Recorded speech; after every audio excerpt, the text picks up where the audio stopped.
안녕하세요. 저 업비트 NFT 사업총괄을 담당하고 있는 두나무 오재영입니다. 발표 전에 제 소개를 먼저 잠깐 드리면은 저는 2018년에 두나무 전략실에 합류하게 돼서 증권 플러스 업비트, 증권 플러스 비상장 등의 사업 초기 전략과 마케팅 전략을 담당해 왔고요. 22년 말부터 현재까지 업비트 NFT 사업과 서비스를 총괄하고 있습니다. 업비트 NFT가 출시된 지 어느덧 3년이 지나고 있는데요. 지난 3년 동안 정말 NFT 시장에서는 많은 일들이 있었습니다. 그리고 그 많은 사건과 변화들을 대응해 오면서 업비트 NFT 서비스도 발전해 나갔습니다. 오늘은 지난 3년 동안 업비트 NFT가 겪어온 여러 가지 변화들과 그리고 2024년 그리고 그 이후를 위해 업비트 NFT가 준비하고 있는 것들에 대해 공유드리고자 합니다. 먼저 간단하게 시장을 좀 살펴보려고 하는데요. ERC-71이 처음 승인됐던 건 2018년 6월인데요. 시장에 본격적인 관심을 받았던 것은 2021년부터입니다. 2021년도 상반기를 전후해서 한 6개월 정도의 짧은 시간을 NFT 시장의 첫 번째 단계라고 생각하는데요. 2021년 1월부터 데퍼랩스의 NBA 탑샷이 무섭게 성장하기 시작했고 2021년 3월 비프리 NFT 아트가 크리스티에서 6,900만 달러에 판매됐습니다. 사람들은 이미지 파일에 불과한 NFT가 그렇게 높은 가격을 받는데 의아해했고 디지털 소유권과 디지털 컬렉터블이라는 개념에 관심을 갖기 시작했습니다. 두 번째 단계는 BAYC를 필두로 한 PFP 열풍인데요. PFP를 별도의 단계로 구분한 이유는 이때부터 NFT를 기반으로 한 서비스의 구조가 만들어지기 시작했기 때문입니다. PFP 프로젝트들은 디스코드를 기반으로 해서 NFT 홀더 커뮤니티를 형성하기 시작했고 여러 가지 이벤트와 에어드랍을 통해서 커뮤니티를 강화했습니다. 그리고 프로젝트 로드맵을 통해서 NFT 가치에 대한 기대감을 상승시켰습니다. 그 결과 NFT 가치는 빠르게 상승하게 됐고 NFT 하나가 수억 원에 호가하는 지경에 이르렀습니다. 거래량이나 시가총액으로 보면 이때가 가장 전성기였다고 말할 수 있지만 아직도 현재까지도 유지되고 있는 NFT에 대한 부정적인 시각이 이때 형성된 것 같습니다. 그리고 그 뒤는 크립토 윈터입니다. 크립토 윈터가 끝날 때쯤에서 세 번째 단계가 시작되는데요. 거래소와 메인넷들의 유동성 경쟁입니다. 23년 초 블러를 전후로 해서 자체 토큰을 기반으로 한 마이닝 형태의 거래소들이 등장하기 시작하고 시장의 유동성이 들어오기 시작합니다. 그리고 폴리곤이나 솔라나와 같은 새로운 체인에서 NFT가 발행되면서 시장의 활기를 찾기 시작하고 23년도 하반기에 잠깐 주춤하다가 다시 24년 상반기 비트코인 올디너스와 밈코인 열풍으로 인해서 다시 시장이 되었습니다. 지금까지 지난 3년 동안 시장에 있었던 일을 빠르게 랩업했었는데요. 업비트 NFT 역시 이 시장의 여러 가지 변화들에 맞춰서 발전해 왔습니다. 첫 번째인 디지털 컬렉터블의 시장에서는 업비트는 빠르게 서비스를 대응했습니다. 21년 6월에 업비트 고객을 대상으로 NFT들을 에어드랍 해줬고 21년 11월에 처음으로 서비스를 출시했습니다. 서비스를 출시하기 전부터 제일 고민했던 것은 NFT 소유자의 권리였습니다. 당시만 해도 NFT라는 개념 자체가 정립되지 않았고 NFT를 사면 뭘 사게 되는 거지? 라는 질문이 많이 제기되던 시기였는데요. 저희는 여러 가지 사례를 기반으로 해서 비상업적 이용과 재판매를 골자로 한 NFT 권리를 정의했습니다. 권리가 정의되고 나서 문제가 됐던 것은 그 권리가 지속 가능한지였습니다. 권리가 지속 가능하기 위해서는 발행인과 IP 홀더 간의 여러 가지 계약 관계에 대한 철저한 검증이 필수적이었는데요. 저희는 자체적으로 팀을 구성해서 다각도로 발행인을 검증하고 IP 관련 계약을 검토하며 NFT 권리의 적정성을 검토했습니다. 당시만 해도 오픈마켓 중심의 트렌드가 대세였어서 이런 철저한 상품 검수 절차 과정에서 많은 발행인들이 다른 플랫폼으로 이탈하기도 했는데요. 그럼에도 불구하고 많은 발행인과 IP 홀더 분들이 이러한 저희 취지를 이해해 주셔서 현재까지 222명의 크리에이터를 통해서 317종 854건의 NFT를 거래할 수 있게 되었습니다. 지금 보여주시는 그 파트너분들 이외에서도 정말 많은 파트너분들이 상품 검수 절차 협조해 주셨는데요. 이 자리를 빌어 감사의 말씀을 드립니다. 이러한 발행분들의 협조 덕분에 업비트 NFT는 플랫폼으로서 점점 성장할 수 있게 됐고, 디지털 아트 분야에서는 국내에서 가장 활발한 플랫폼 중에 하나로 자리 잡게 되었습니다. 업비트 NFT에서는 김선우 작가님이나 하태인 작가님 같이 한국 현대미술의 블루칩 작가분들의 작품부터 김한기 작가님, 김태호 작가님과 같은 거장분들의 NFT 아트를 거래하실 수 있습니다.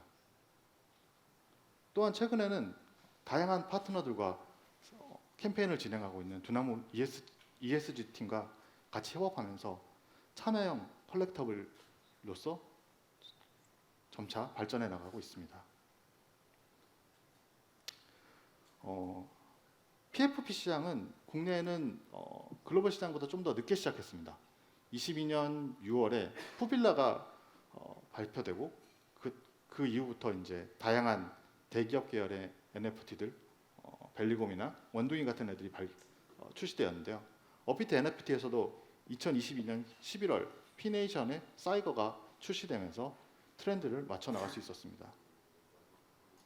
사이거는 이름에서 알 수 있듯이 가수 싸이의 그 공연 팬덤을 타겟으로 한 멤버십 NFT였는데요. 출시 초기부터 팬덤들을 위한 다양한 시도들을 했습니다. 첫 번째로는 전년도 공연 티켓 인증을 통해서 팬덤에게 혜택을 주는 시도였고, 그 외에도 다오적 성격을 띠는 판매 가격 결정 프로모션 등 지금 다른 프로젝트에 적용해도 전혀 이상할 게 없는 선도적인 컨셉들을 실험했습니다. 하지만 사이거가 정말 차별화된 점은 그 혜택의 지속 가능성에 있었습니다. 사이거를 보유한 고객들은 싸이가 매년 개최하는 흠뻑쇼와 온라인 스탠드의 공연의 사전 예매권을 얻을 수 있었는데요. 이러한 혜택은 발행인 입장에서도 지속 가능하고 홀더 입장에서도 예매가 어려운 환경임을 감안했을 때는 충분히 유의미한 혜택이었습니다. 이러한 구조를 바탕으로 사이거는 22년 온라인 스탠드를 시작으로 24년 흠뻑쇼까지 끊임없이 혜택을 지속적으로 지급할 수 있게 되었고, 그 영향인지 22년 출시 이후로 가격과 거래량 모두 안정적인 모습을 보여주고 있습니다. 23번째 단계에 들어오면서 업비트 NFT에 닥친 과제는 중앙화된 거래소 구조와 탈중앙화된 NFT 거래 표준을 결합하는 일이었습니다. 기존의 루니버스 체인에서 이더리움과 폴리곤으로 확장되면서 업비트 NFT에서 발행되지 않은 외부 거래 상품에 대한 지원이라 업비트 계정과 외부 개인 지갑 간의 거래 구조 통합이 이슈가 되었습니다. 외부 발행 상품에 대한 거래 지원은 업비트의 축적된 노하우를 통해 비교적 빠르게 안정적인 구조를 확보할 수 있었습니다. 이슈가 될 수 있었던 발행자의 AML 이슈 체크나 NFT의 증거성 부분은 단연간 축적된 업비트의 컴플라이언스와 법무 역량을 통해 법무 역량의 도움을 많이 받았습니다. 하지만 업비트 계정과 개인 지갑 간의 거래 구조 통합은 문제 해결이 좀 쉽지는 않았는데요. 대부분의 상품이 개인 지갑에 들어있는 NFT 개인 지갑에 들어있고 온체인 트랜잭션이 빈번한 NFT 시장 특성상 기존의 업비트와 동일하게 선입금 후 거래 방식을 진행하기에는 매도자 입장에서는 그런 구조를 선호하지 않는 상황이었습니다. 온체인 트랜잭션, 특히 이제 NFT 스테이킹이나 다른 온체인 거래소의 유동성과 같은 온체인 기회비용이 발생하기 때문인데요. 반대로 지갑과 지갑 간 온체인 거래 구조를 만들기에는 지갑 보유자 숫자가 현저히 적었습니다. 그리고 기존 고객에게 NFT 지갑을 개설하고 거래대금 출금해서 거래를 유도하기에는 지갑 경험 자체도 충분히 성숙되지 않은 상황이었고요. 그래서 저희는 KYC된 업비트 계정에 점유인증을 통해 개인 지갑을 연결하고 그 연결된 지갑에 보유된 NFT에 매수나 매도 주문을 할 수 있는 주문 구조를 만들었습니다.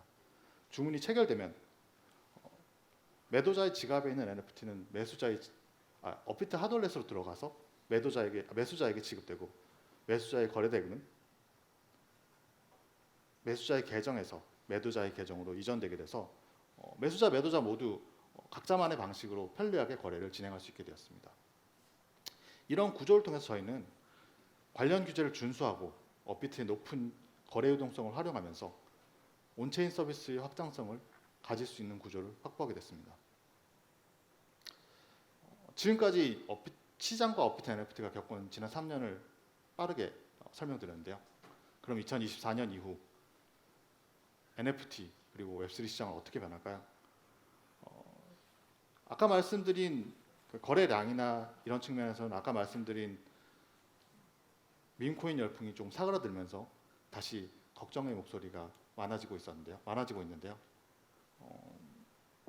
여러 가지 시장 동향을 살펴볼 때 NFT를 포함한 웹3 시장 전반의 방향성은 긍정적인 것으로 기대됩니다. 기존의 웹3에서 가장 큰 제약 조건으로 언급되었던 불편한 사용 경험은 내장형 지갑이나 레이어 2 발전으로 인해서 상당 부분 해소되고 있는 상황이고요. 규제 불확실성 역시 많이 낮아지고 있는 상황입니다. 그리고 스테이블 코인이 활성화되고 주요 결제 사업자들이 가상자산 결제를 지원하면서 현실 세계와의 연결성 역시 많이 개선되고 있는 상황입니다. 반면에 플랫폼의 중립성 문제나 공정한 가치 분배의 문제는 점점 중요성을 높여가고 있습니다. 특히 거대 플랫폼들이 정치나 경제 관련 이슈에서 특정 세력에 편향된 입장을 보인다거나 기구축된 네트워크 효과를 기반으로 중소상인이나 크리에이터들이 만들어낸 가치의 대부분을 플랫폼이 가져가는 현상들은 더 이상 좌시할 수 없을 정도로 문제가 되고 있습니다. 요약하면 서비스의 제약 조건은 점점 줄어들고 있고 서비스가 제공하고 있는 가치 제한은 점점 중요성을 강화되면서 웹3 시장은 점점 대중화된 시장을 향해 가고 있는 것으로 보입니다. NFT 역시 이렇게 변화해가는 웹3 시장에서 다양한 역할을 하게 될 것으로 기대하는데요.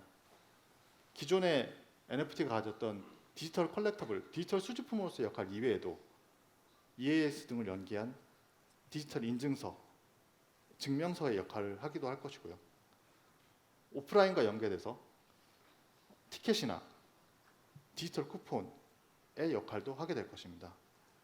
이렇게 NFT 역할이 다양화됨에 따라서 업비트 NFT도 이런 다양화된 NFT 역할에 부응하기 위해서 서비스의 기반을 점점 강화하려고 하는데요. 크게 두 가지 영역에서 서비스 기반을 강화하고자 합니다. 첫 번째는 상품 영역입니다. 상품 영역에서는 오프라인 연계나 실물 연계와 같은 서비스 사용성 분야에 집중할 예정입니다. 올해 초 람다와 NFT 기반의 인증 서비스인 패스를 출시했고요. 국내 은행과 다양한 갤러리와 함께 실물 미술품이 연동된 NFT 상품을 판매하게 됐습니다.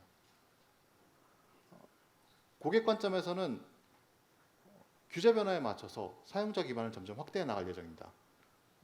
발행인 측면에서는 발행 운영 시스템을 고도화할 예정이고 홀더 관점에서는 사용자 접근성을 확대하는 여러 가지 방법들을 고민 중에 있습니다. 하나씩 설명드리려고 하는데요. 패스부터 설명드릴게요. 패스는 아까 말씀드린 것처럼 NFT 홀더들에게 다양한 멤버십 서비스를 제공하기 위한 인증 시스템입니다. 자세한 설명 전에 영상을 먼저 보도록 하겠습니다.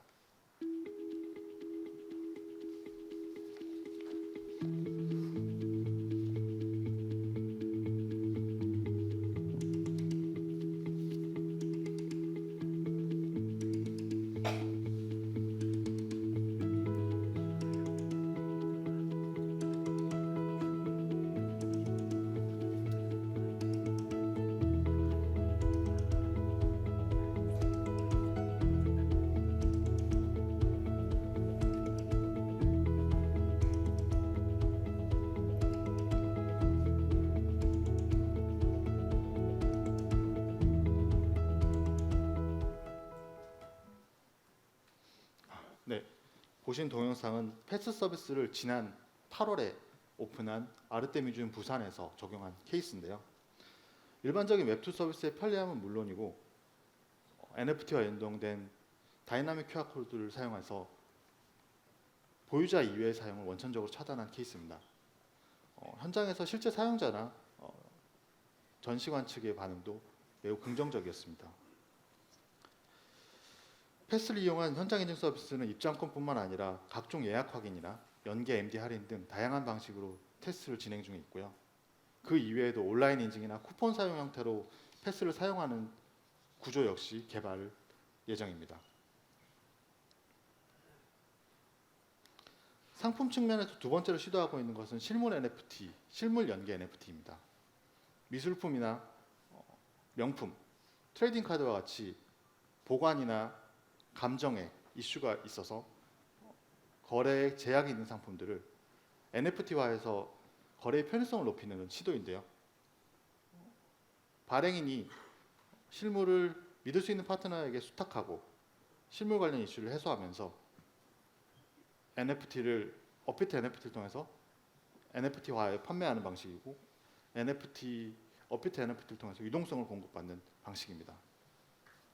대표적으로는 하나은행과 연계한 김수수 작가님의 NFT와 국내 갤러리와 연계한 김지희 작가님의 NFT가 있는데요.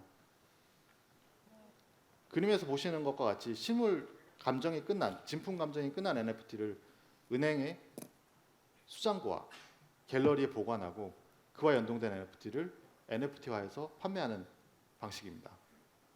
두 건 모두 성공적으로 판매가 진행되었고요. 아직 미술품인 특성상 2차 거래가 활발한 상황은 아닌데 이 부분 역시 상품의 범위 확대를 통해서 점차 개선해 나갈 예정입니다.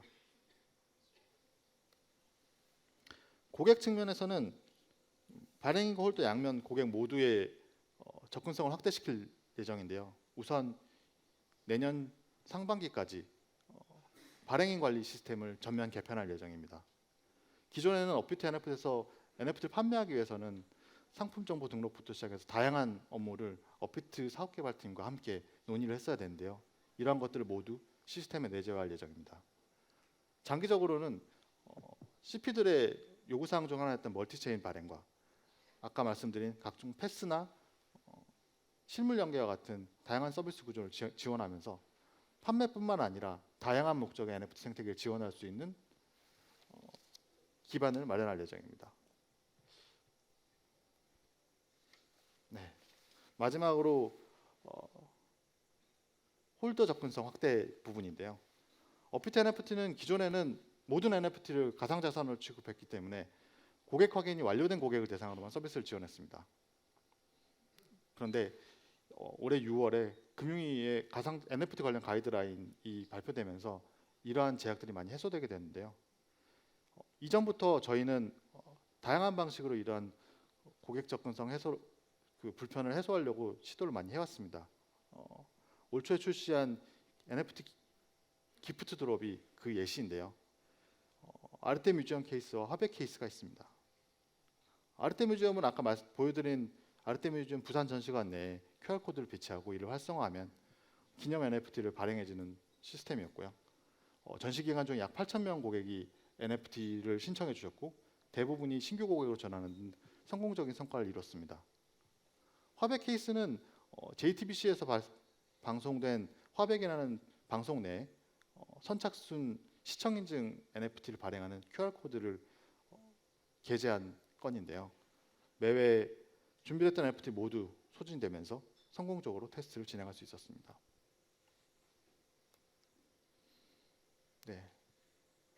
추가적으로 저희는 외국인과 그 외국인을 대상으로 한 NFT 서비스까지 확장할 계획을 세우고 있습니다. 업비트 계정을 기반한 계정 구조에서는 유동성 측면은 아주 좋지만은 기본적으로 내국인 기반으로 서비스가 설계되었기 때문에 K-팝이나 K-캐릭터와 같은 글로벌 서비스에는 맞지 않는 부분이 있습니다. 이를 위해서 지갑과 연계된 서비스 구조를 만들어서 좀 더 많은 고객들에게 서비스를 제공할 수 있는 기반을 만들고자 합니다. 지금까지 업비트 NFT가 왔던 길과 앞으로 하고자 하는 일들에 대해 설명드렸는데요. 뭐 하나하나씩 살펴보면 어디서 봤던 것 같기도 하고 뭐가 차별화되는지 약간 의문이 있으실 수도 있습니다. 하지만 업비트 NFT의 진정한 차별점은 이러한 모든 요소들이 하나의 플랫폼에 컴플라이언트하게 연결되어 있다는 점입니다. 상품과 고객과 규제에 대한 이해도가 높은 사업팀, 중앙화된 거래소의 높은 유동성, 그리고 웹3 기술과 자연스럽게 연계되는 유연한 시스템 구조. 지난 3년간 업비트 NFT가 축적된 모든 역량이 서비스 안에 내재져 있고 이러한 모든 역량을 가지고 있는 플랫폼은 저희밖에 없다고 자부합니다. 앞으로도 다양한 시도들을 다양한 파트너들과 함께 할 예정인데요. 망설이지 말고 문을 두드려 주시면 열린 마음으로 같이 고민해 보도록 하겠습니다. 지금까지 들어주셔서 감사합니다.